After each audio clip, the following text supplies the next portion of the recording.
You got a friend in me. You got a friend in me. When the road looks rough ahead and you're miles and miles from your nice warm bed, you just remember what your old past said. Boy, you got a friend in me. Good morning, Gallup Hill School. Would everyone please stand for the Pledge of Allegiance? I pledge allegiance to the flag of the United States of America and to the republic for which it stands, one nation, under God, indivisible, with liberty and justice for all. Would everyone please remain standing for a moment of silence?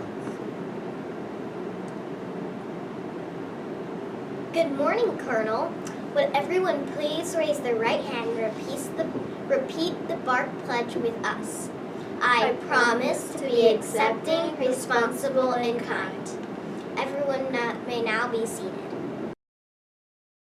It's now time for a morning announcement. Tomorrow's our final spirit day. Go big GHS, but not too big. Leave your bathing suits at home and bring a food item instead.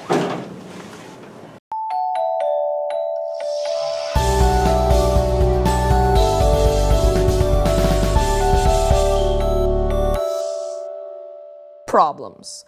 Problems, problems, problems.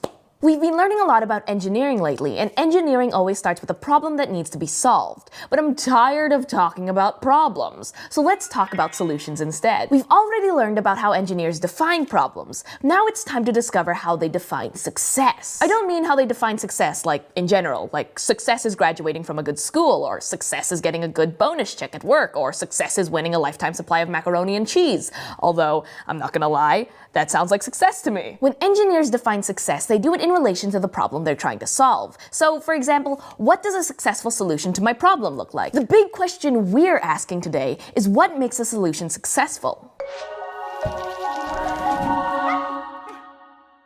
Okay, let's back up a bit. A solution is what again? A solution is something that an engineer designs or builds to solve a problem he or she has. Some solutions that engineers have come up with include the telephone, a solution to the problem of how people in different places can communicate with each other. Or the refrigerator, a solution to not being able to keep food fresh for long periods of time. Or light bulbs, a solution to not being able to see at night using something that's safer, brighter, and more reliable than an open flame. Every day, engineers design and build solutions, but how do they decide which of the many potential solutions that they brainstorm will be the most successful? I think an example would be helpful here. And we've already invented a fake problem, so why not invent a fake solution too? Back to the canyon. You know that insanely deep one with no bridge and the raging river at the bottom of it? Yeah, that one.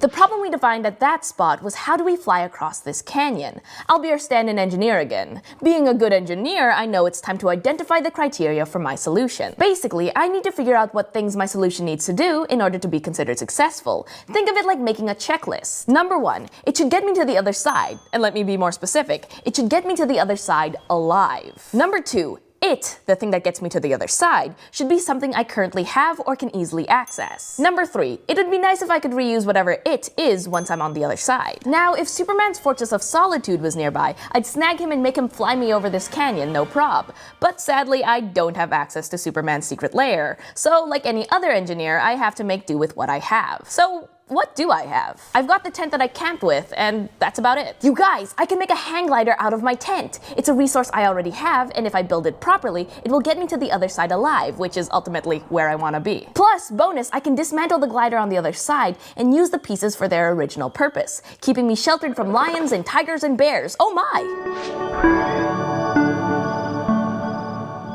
So, Superman's a solution in that if he were real, and if I could somehow contact him to get him to carry me over this canyon, he could get me to the other side alive. But he's not the most successful solution, because he doesn't meet all of my criteria. He's not currently with me, and I can't easily find him. I mean, the whole point of a secret lair is that it's secret. So a hang glider meets all of my criteria, which means that's our solution. We'll fly across this very big canyon with a hang glider. And of all the solutions that an engineer can brainstorm to whatever problem he or she has, the most successful one, one, the one that meets all of or most of the criteria, is the one that engineers actually attempt to design. Now, actually making a hang glider out of a tent is a different step in the engineering process, so it's one that we kind of fortunately don't have to mess with today, because I have zero idea about how to build or fly a hang glider. And anyway, remember that this is a totally fake, made-up solution. Don't go jumping into a canyon or anything with a tent, okay? We're here to solve problems, not create new ones.